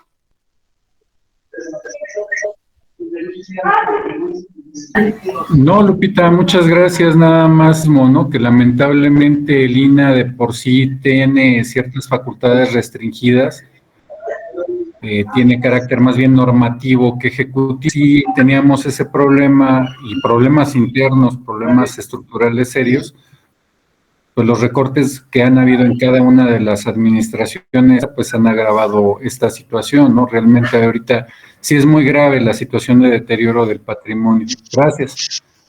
Buen día a todos. Gracias, Gerardo. Bueno, en alusión a esto, yo quería comentarte, Omar, o bueno, preguntarte, porque dices que primero en el cerro y luego dijeron que sí. Así es. Entonces, digamos que ya hay algo reconocido, ya les he sentido, o cómo están las cosas ahorita. Pues mira, primero hubo una serie de, en la época que estuvo Nieto, que era cuando estaba construyendo todo esto, primero dijeron, no hay nada, ¿no? Y sí, se emitieron varios escritos y dijeron, no hay nada. Cuando incluso te digo que alguien consultar, por ejemplo, de Tomán Piñachán en el año 1964. Y pues además, simplemente con que tú te dieras un recorrido, pues encontrabas luego, pues, partes de estructuras, etcétera, ¿no? Entonces era más que evidente. Pero como están en Toluca, luego no quieren venir a hacer incluso también tienen una subsede en Texcoco y no quieren venir. Luego hubo cambio en este paso de pasar de Peña Nieto, a veces se dio un cambio de autoridad, y entonces incluso vino una comisión con el entonces que era secretario de Transporte, Espriu, y fueron autoridades también del INAH y dijeron, ¿sabes qué? Pues sí había. Entonces fue cuando les dijimos, ya ven, nosotros siempre estuvimos insistiendo que sí había, que sí autoridades anteriores, pues fueron a lo que les decía el alto mando, ¿no? Y pues fue una pérdida ahora sí irreparable, y desafortunadamente pues sigue, porque pues ahí siguen de una otra manera las minas, y como tú decías, Lupita, simplemente nos cambiaron el centro de gravedad, porque de todas maneras se sigue mandando material ahora a Santa Lucía. Y eso afecta tanto en Catepec como a Tepetlaustoc, ¿no? Que de todas maneras seguimos dentro del área de influencia de la construcción del aeropuerto, ¿no? Entonces y las autoridades pues hacen algo como de que no, ojo omiso, ¿no? Tanto las municipales, estatales, cosas así. La situación está complicada. Entonces, por eso, ojalá que el INAH se vuelva a echar otra vuelta, que el INAH vuelva a voltear acá, en la parte de la zona arqueológica, pues notificarle, ¿no? A los dueños, que, pues, no sé, que es patrimonio de la nación también, y estarse llevando la piedra para construcción, porque nos van a dejar sin pirámides, sin nada, y esto, pues, desde el punto de vista incluso científico, evidencia científica, para poder pues, rescatar la historia y la no historia de Tepetlausto. Entonces, no sé si hay... Mira, sí hay otra pregunta, igual de Antropología Social Mexicana, la leemos. Dice, ¿se pueden visitar las celdas de la Inquisición en Tequila, una persona ejecutada en Ecatepec por la Inquisición? Sí, de hecho, como les digo, con todo gusto les doy una plática exprofeso de la Inquisición. Creo que yo por el morbo, yo siempre he dicho esto del morbo de la Inquisición. Con mucho gusto podemos hacer toda una historia de la Inquisición. Que me inviten. Ahora, se puede visitar, bueno, hay que visitarla con autorización. No siempre están abiertas, no es un museo, o sea, obvio con las autoridades eclesiásticas, ¿no? Para que te permitan entrar a estos lugares. Obviamente son lugares que también están súper, no ha pasado por ahí la mano de Lina desde hace mucho tiempo, entonces pues son lugares que pues solamente se puede, incluso actualmente con las pinturas murales del siglo XVI maravillosas, pues hay que entrar con permiso, ¿no? Si el párroco está de buenas te deja entrar y si no, no. Entonces pues a veces le he dicho al párroco, bueno, son pinturas que es patrimonio de la nación, tenemos derecho de conocerlo, pero pues, de repente pues se confunde la idea y muchas veces las iglesias de los conventos, y también por eso ya ven que en muchos lados hemos tenido aberraciones, de que ha habido párrocos que han llegado a veces hasta antiguas, ¿no? Por ejemplo, aquí en Tepetlausto también tuvimos hace poco un caso, un mayordomo quiso poner unos baños afuera de la tercera iglesia más antigua, y ahí, bueno, sí, el INA sí vino y se derrumbó esos baños, pero de repente igual las autoridades religiosas o los mayordomos en la parte de este patrimonio, y eso es difícil, ¿no? Ahora dice, ¿se sabe de alguna persona ejecutada en Ecatepec por la Inquisición? Bueno, ahí sí ese tema, eso sí lo desconozco. Ahí sí tendríamos que estudiar esta parte, si hubo alguna persona de Ecatepec en la Inquisición, ahí tendríamos que revisar. De la Nación tiene todo lo de Inquisición, todos los casos los tiene, ¿eh? O sea que, y ya muchas veces ya los estudiosos cuando ven la verdadera historia saben todo. ¿Cuál era la penitencia?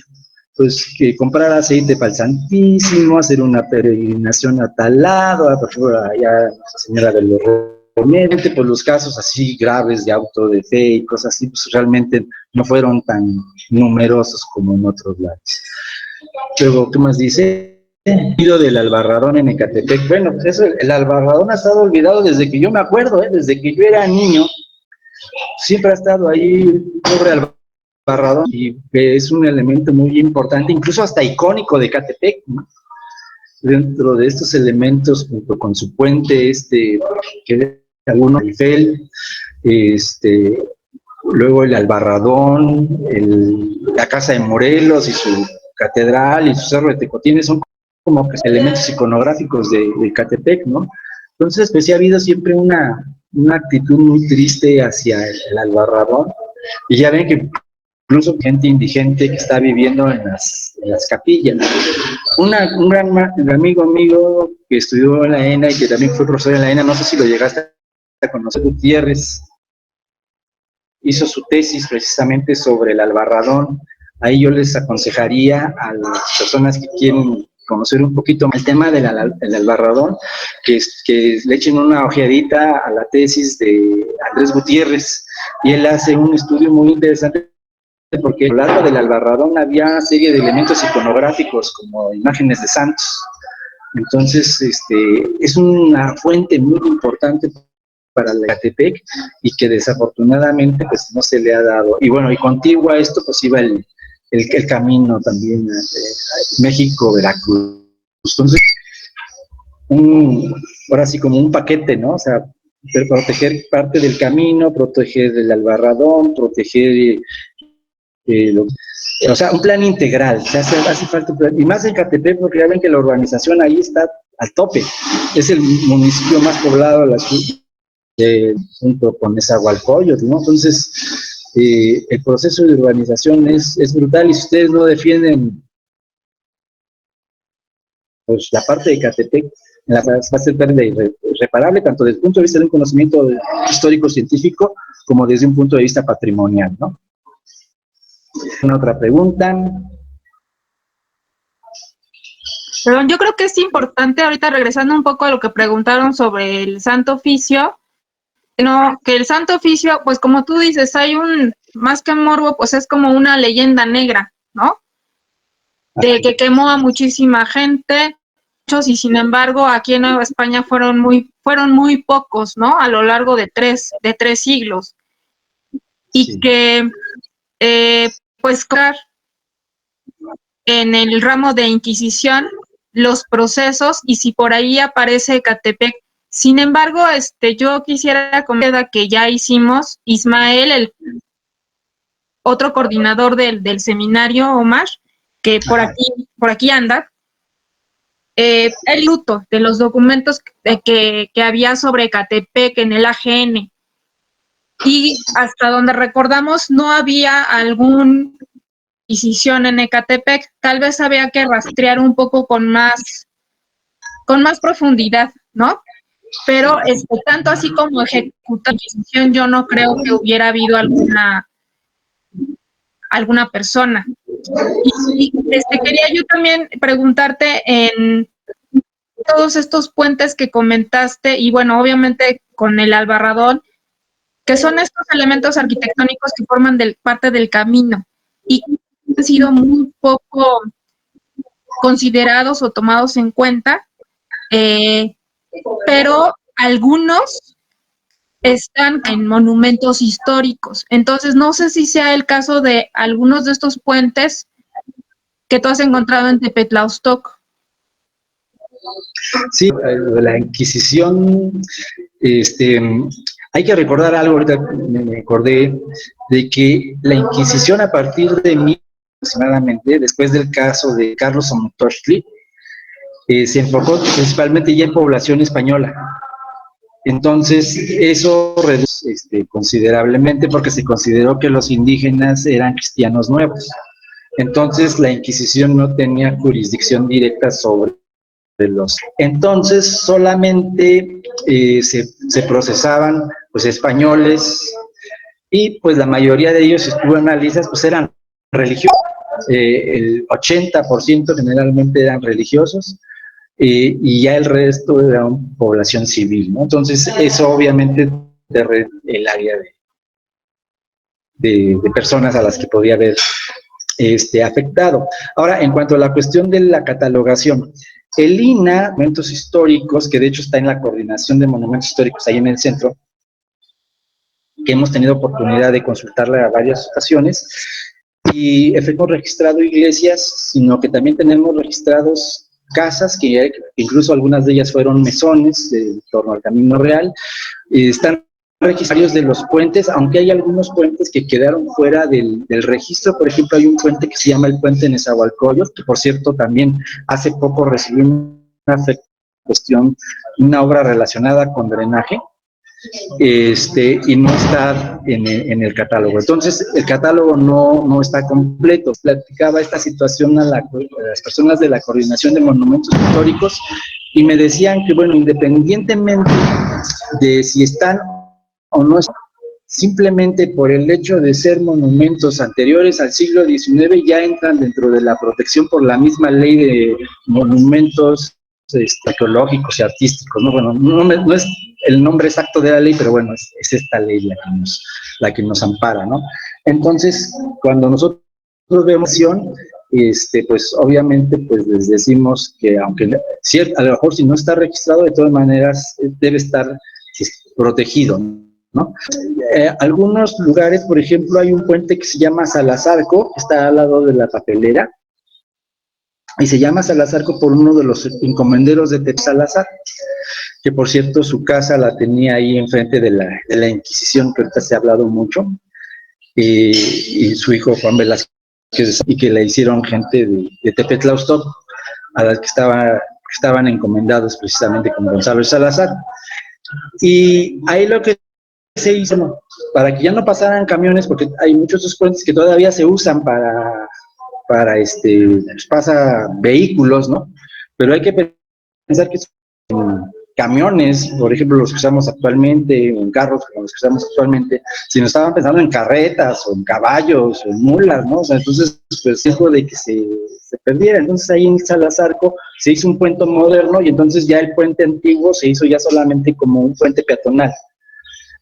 Entonces, a partir de ahí, como que se ha conservado un poquito más el puente. Igual pasa en otro puente que está en una comunidad que se llama San Vicente, pero hay otros puentes, como el puente de Limón, que bueno, ahí sí, pues hasta cosas de brujería te puedes encontrar ahorita que vuelve a salir este tema de la Inquisición, de velador, cosas así, y más grafitis. Entonces, pues es un poquito triste que la gente de repente nada más cotidianidad, y como es cotidiano no le dan la importancia, o lo ven como, es que es algo viejo, ¿no? No le ven dentro de esta parte realmente. Por eso tenemos que encuadrar la visión, no solamente de ver el puente aislado o el tramito aislado, sino verlo como un sistema, ¿no? Entonces, cuando lo veamos nosotros, pues también Catepec, de Petlazoc, sino de algunos otros municipios, yo pienso que sí tendríamos que trabajar en conjunto con las autoridades municipales de los diferentes municipios para ver, en primera instancia, hacer como un proyecto de investigación, de rescate, de identificar, o sea, hacer bien el catálogo, ¿no? Porque ahorita pues, son esfuerzos sin esfuerzo para catalogar bien toda la ruta desde México hasta Veracruz. Cambiar todos los tramitos, hacer un catálogo en primera instancia, una investigación científica, histórica. Ahorita nada más es como que nosotros agarramos un cachito del pastel, ¿no?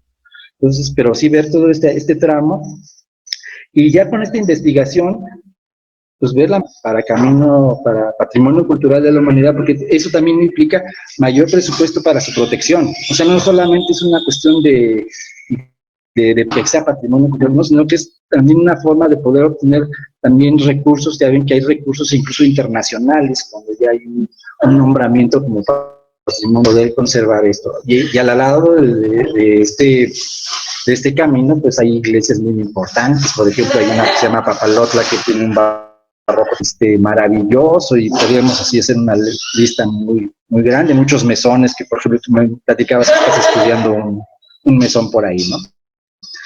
¿Alguna otra pregunta? No sé si alguien quiera abrir su micrófono para hacer algún comentario, o alguien tenga alguna otra pregunta. Parece que ya ahí quedó. ¿Cómo abrimos un expediente, Omar, para este reconocimiento del camino? Tú tienes experiencia con esto, ¿no? Sí, de hecho yo participé en Camino Real de Tierra Adentro, en un tramito en Querétaro. De hecho tengo por ahí un libro publicado en internet. Ahí pues nos invitaron hacendados de la región. De repente pues se quedaron muy sorprendidos que habían sido nombrados Patrimonio Cultural de la Humanidad, y pues ni siquiera tenían la historia de sus monumentos, de su región. Y entonces ahí estas autoridades de Lina, estuvimos platicando ahí en Chichimequillas con un personaje muy importante de la UNESCO México, que se llama Francisco López, que es el que cocina de la UNESCO INA México. Entonces, pues en primera instancia, pues tenemos que hacer como un equipo. O sea, tenemos que formarnos de trabajo, empezar como por ejemplo vamos a poner ustedes en Ecatepec, ¿no? O sea, como que hacer un equipo a su vez en Ecatepec, y a la vez un equipo que coordine a los diferentes municipios, y generar la investigación para llevarle un primer diagnóstico, un primer catálogo, y podemos pues meter pues solicitud directamente a UNESCO, UNESCO México, y al gobierno municipales y al gobierno federal, ¿no? Entonces se tiene que solicitar por la asesoría, igual ya la oficina planteando pues ya ves que toda esa parte administrativa, machotes y cosas que se tienen que ir llenando, pero yo creo que pues es una lógica, ¿no? Si Tierra Adentro, que es más moderno y es patrimonio cultural, pues el Camino Real México-Veracruz, que era más antiguo y importante, yo creo que pues merece, no es una cosa ilógica, ¿no? O sea, no es una cosa irrealizable, pero tenemos que empezar como que a trabajarnos, a organizarnos. Yo creo que ese va a ser el primer punto. Probablemente nosotros podamos empezar, empezando con Ecatepec y Tepetlaustok, ¿no? O sea, solicitar la asesoría para poder ir armando todo este expediente y poder por lo menos postular, ¿no? O sea, digo, pues, no perdemos, ¿no? Así que pues, yo creo que esa sería la idea. Ya. Ahorita antes de que se me olvide, ese catálogo de monumentos históricos estar en línea. Sí. Y de otra pregunta dice, de los lugares históricos que presentaste en las fotos, ¿cuáles de ellos se puede? Bueno, pues por ejemplo, la iglesia de Santo Domingo de México pues está abierta todos los días. Dense una vueltecita, a veces a conocer nuestro centro histórico, vamos a poder empezar a salir un poquito más. Entonces, pues la iglesia de Santo Domingo, a veces de repente el mismo centro histórico no lo conocemos bien, ¿no? Entonces, la Plaza de Santo Domingo de México, para conocer la arquitectura imponente de don Pedro Arrieta, que es el que genera la última iglesia de Santo Domingo. Y bueno, además, bueno, ya otro arquitecto hace lo que es la aduana, ¿no? Pero esa plaza, que por cierto ahí está cerca de la casa de Leona Vicario, yo creo que es una muy buena oportunidad para poder conocer. Catedral, ya ven que tiene la parte moderna, pero tiene su iglesia antigua, la iglesia de San Cristóbal, y las de Ecatepec también se pueden visitar, sin perder de vista esta parte dominica, ¿no?, que hubo en un principio. El mesón, eso nos habla igual de un tema interesante en la teoría, que es la refuncionalización de los espacios, ¿no? O sea, como algunas haciendas, mesones, fondas, que ahora son hoteles, restaurantes, fondas, ¿no? Entonces, de repente, pues la gente le ha dado un uso, y que en cierta manera me decía alguna autoridad del INAH que es una de las cosas que están buscando, ¿no? O sea, que estos espacios se refuncionalicen para que se puedan conservar. Sí, obviamente, pues una refuncionalización bien hecha, ¿no? Es la parte de la arquitectura tradicional. Entonces, por ejemplo, incluso te puedo decir, este mesón está a un costado de la iglesia de San Andrés.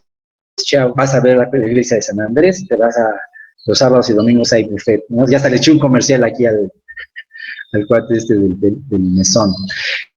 El eremitorio, el Museo de Tepetlaustok, está abierto, es un museo gratuito.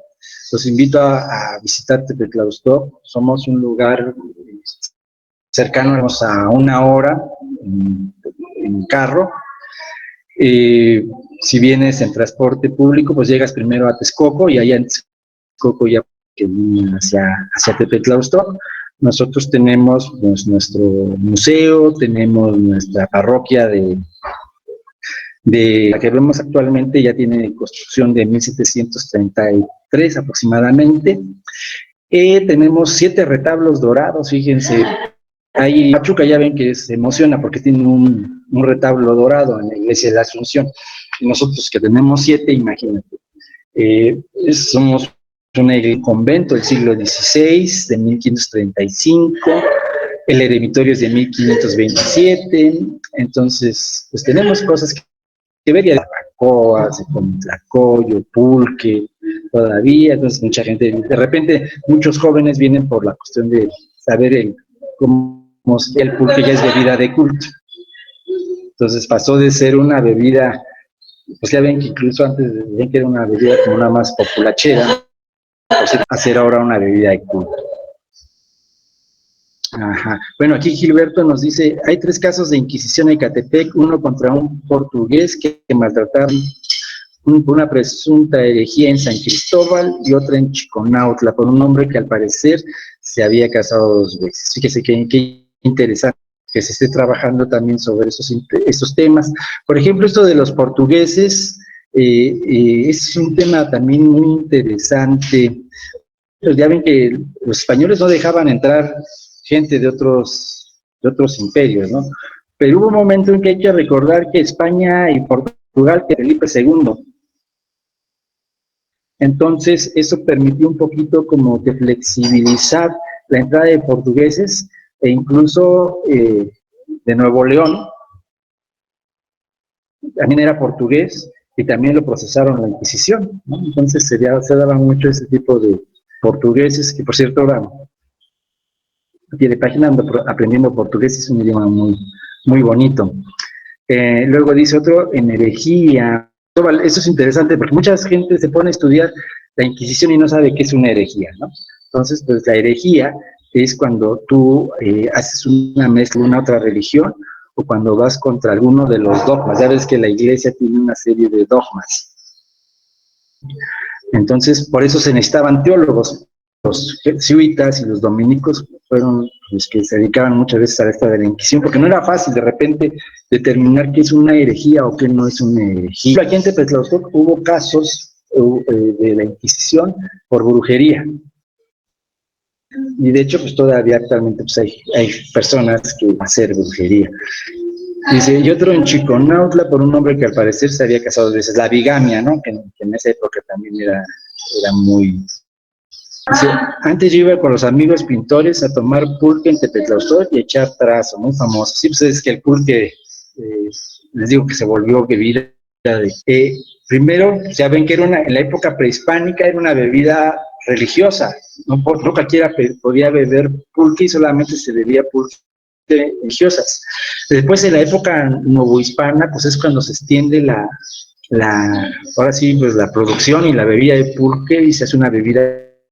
En la época de don Porfirio Díaz, en el siglo XIX, se hacen famosas estas haciendas pulqueras, y Tepetlaustoc era parte del triángulo del pulque, es decir, las pulqueras eran Calpulalpan en Tlaxcala, Apan en Hidalgo y Tepetlaustoc aquí en el Estado de México, y las 3 poblaciones surtíamos a las... Todavía hace unos años era común encontrar en la Ciudad de México muchas pulquerías, y vendiendo pulque de Tepetlaustoc. Después, y actualmente pues es una bebida de culto, ¿no? Así como de repente la gente toma café como para sentirse intelectuales, ¿no? O te fumas un cigarro para sentirse intelectual, ahora pulque como para como un elemento como snob, ¿no? Como que, miren, tomo pulque y bueno, ya le vas metiendo toda esta parte del valor agregado y que si Huel o que si la Reina Xóchitl y cosas de ese tipo, ¿no? Igual pues también la barbacoa, también es... de charrería, que por cierto ya ven que la charrería ya es patrimonio cultural de la humanidad. Entonces conservamos nuestras calles todavía, muchas de las calles, sus puentes, y aquí la fiesta más fuerte es en enero, que es la fiesta de San Sebastián Mártir, que se organiza por mayordomías, son alrededor de 11 mayordomías. Muy bien, aquí nos dicen que muchas gracias por la respuesta, excelente conferencia. Bueno, una disculpa ahorita por las cuestiones a veces del sonido y todas esas cuestiones técnicas. Estamos aquí en un lugar público, en el mero centro de Tepetlaustoc, desde el mero centro de Tepetlaustoc, Estado de México. Igual aquí también, afortunadamente, ha jalado bien el internet, porque luego también tenemos a veces broncas con, de repente, como estamos entre cerros, luego es un poquito más lento que en regiones planas. Entonces, no sé si hay alguna otra pregunta. Pues agradecemos mucho a Gil por estos 3 casos que nos ha comentado. Igual, ojalá y pudieras tener ahí en las que están documentados estos casos para tener una noción del tiempo. Gracias, Lourdes, gracias, señor Marmolejo, por sus comentarios. Se me hace que te vamos a comprometer, Omar, a que nos des algún día una visita guiada a Tepetlaustoc. Con todo gusto, y nos fascina, amigo mío, de un municipio que se llama Comonfort, en el cual lo logramos hacer pueblo mágico cuando nos parecemos en el mapa geográfico. Es que todos los habitantes de un municipio debemos ser cronistas para presumir nuestros municipios. Y del Valle de México tienen su historia, su cultura. Por ejemplo, mucha gente de repente ahorita ve a Ecatepec nada más en la parte negativa, ¿no? O sea, en la parte del desarrollo urbano, anárquico y todo. Pero, por ejemplo, Ecatepec tiene un patrimonio muy interesante.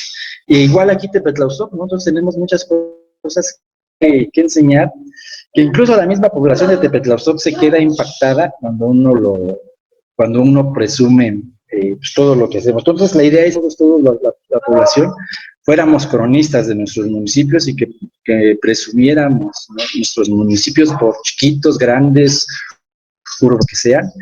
Yo creo que vale mucho la pena, y ante todo ante las nuevas generaciones, ¿no? Yo creo que les debemos enseñar mucho a los niños y a los jóvenes testimonio y romper esta idea de la cotidianidad, porque muchas veces, como vemos todos los días nuestras iglesias, nuestros caminos, luego ya no les damos el papel. Dice, ¿cuántos kilómetros cuadrados tiene superficie Tepetlaustoc y qué significa Tepetlaustoc? Ah, muy buena pregunta. Tenemos 172 kilómetros cuadrados por la Sierra del Patlachique y el eje neovolcánico transversal. Somos un municipio así que va así como de una parte. Tenemos 5 regiones. La parte baja, que se conoce como la región de Olalpan, que por cierto sale en el mapa de la relación geográfica del siglo XVIII. Tenemos la región Santiago Tolteca, que está una pirámide en el Códice Xolos, en el que actualmente lo llamamos el Gavilán. Y luego tenemos la región cabecera, que es donde se llama el Somontano, que quisiera la pie de montaña, que se forma por 3 pueblos: San Pedro Chaucingo, San Bernardo Tlamimilolpa y San Andrés de las Peras. Y tenemos que es San Juan Totolapan y Apipilhuasco. Nosotros ya no hablamos náhuatl, sin embargo, nuestros pueblos, nuestro hablar, tiene muchas palabras en náhuatl, o mexicano, como también se le conoce, y estamos trabajando. De hecho, lo somos porque un pueblo originario, ustedes recordarán, igual Ecatepec, son aquellos pueblos que fueron fundados antes de la llegada de los españoles. Originario, pero estamos siguiendo toda la tramitología que nos exige la Organización Internacional del Trabajo en el Convenio 169 de Pueblos, y nosotros tenemos lo que es la Nación Acolhua, o que se conoce también como la Nación Tolteco-Chichimeca. Entonces estamos trabajando la asamblea, ya tenemos una asamblea de pueblo originario, y ahorita de hecho estoy haciendo yo el libro, en el cual tenemos que cumplir con 12 puntos más, tenemos que ver. Espero que ahorita, pasando toda esta parte de elecciones, ya podamos tener el tiempo y las condiciones para terminar esta. ¿Qué significa Tepetlaustoc? Tepetlaustoc quiere decir en las cuevas de Tepetate. Viene de la letra C, que quiere decir Ostoc, que quiere decir cueva, y Tepetlatl. Alguna gente a veces piensa que es Tepetl del cerro, ¿no? Es Tepetla, que es Tepetlaustoc. Tepetate. Y ustedes saben que el tepetate es un tipo de tierra, que es un tipo de tierra amarillenta, dura, un poquito difícil para la cuestión agrícola, por eso es que Tepetlaustoc siempre le ha costado un trabajo agrícola. Entonces somos el lugar de las cuevas de Tepetate. Hay que recordar que cuando llegan los chichimecas de Xolo, varios lugares hubiera cuevas, porque ya ven que los chichimecas vivían en cuevas y tenían templos que estaban en cuevas. Entonces, por eso, por ejemplo, ustedes tienen a los Toc en Ecatepec, ¿no? Las cuevas de arena, ¿no? Aquí en Otumba, Ostoticpac o Ostotipac, que quiere decir sobre la cueva.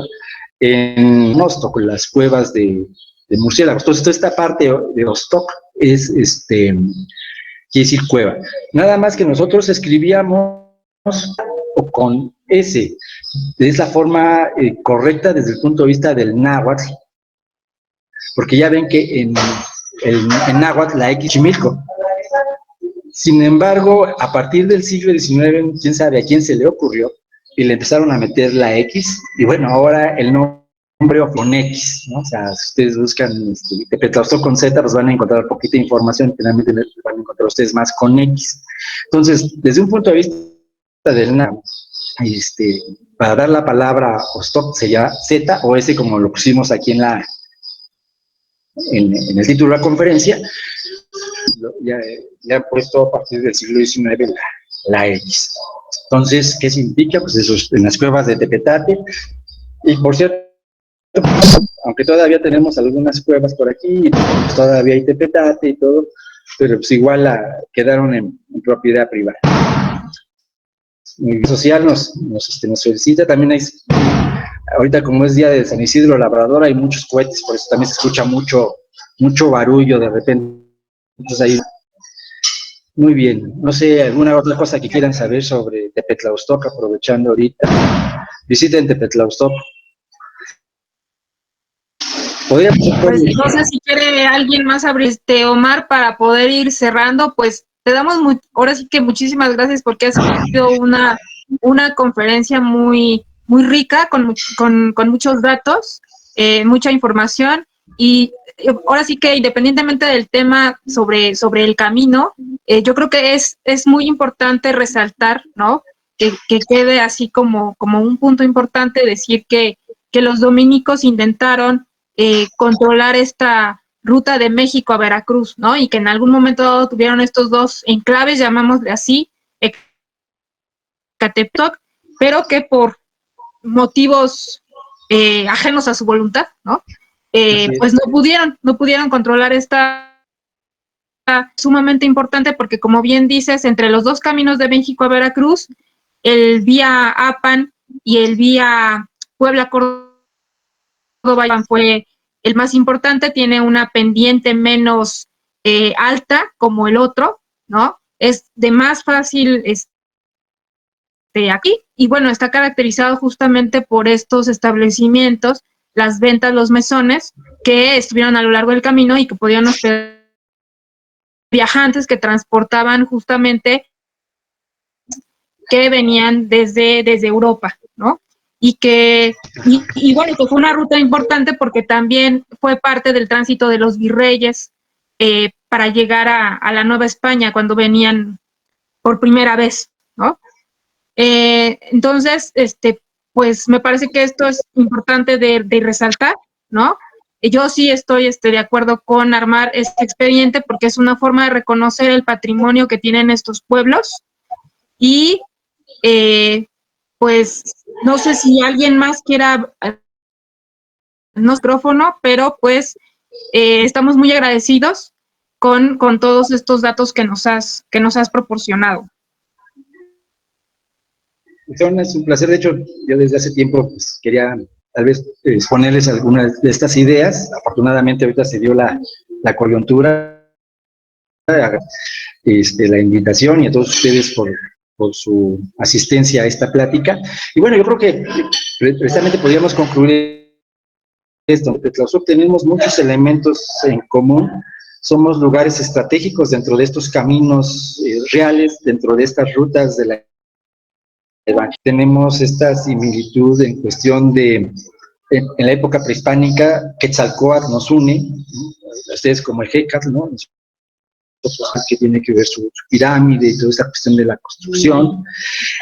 Igual la importancia que tuvieron los dominicos, a lo mejor en Ecatepec, después llegan los franciscanos, y creo parecer en ciertas partes también hubo incluso influencia jesuita, me parece, agustina. Entonces, creo que tenemos muchas cosas en común. De hecho, todavía hay muchas interrelaciones. Nosotros aquí en Tepetlaustoc muchas veces tenemos que ir a Ecatepec, por ejemplo, por cuestiones de ir a los hospitales de Ecatepec. Todavía, Ecatepec mucho tiempo todavía fue parte de la diócesis de Texcoco antes de que se creara una diócesis propia. Entonces, siempre estuvo entre los mexicas y los acolhuas, ¿no? O sea, como que siempre se lo disfrutaron. Entonces, para cerrar, yo lo que quiero hacer énfasis es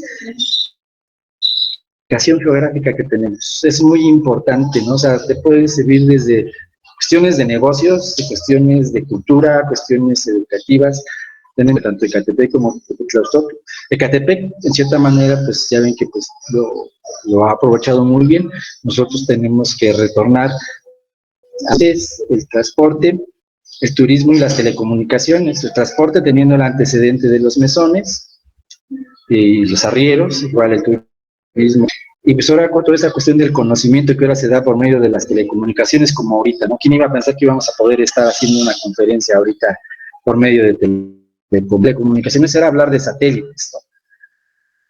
Y ahorita pues mucha gente incluso nos puede ver hasta en su celular, ¿no? Entonces, pues actualmente, por ejemplo, ríos son lugares adecuados para las telecomunicaciones. Aquí en Tepetlaustoc, de cierta manera, tenemos muchos lugares fríos porque estamos en cerro. Entonces, esa sería mi participación. Y pues bueno, creo que a la vez los dejo porque ustedes tienen algunos otros temas que trabajar como seminario, ¿no? No te preocupes. Entonces, pues agradecerles a todos su presencia, despedir la reunión. Bueno, agradecerle a Fernanda en este caso, la ayudando con la presentación de las diapositivas.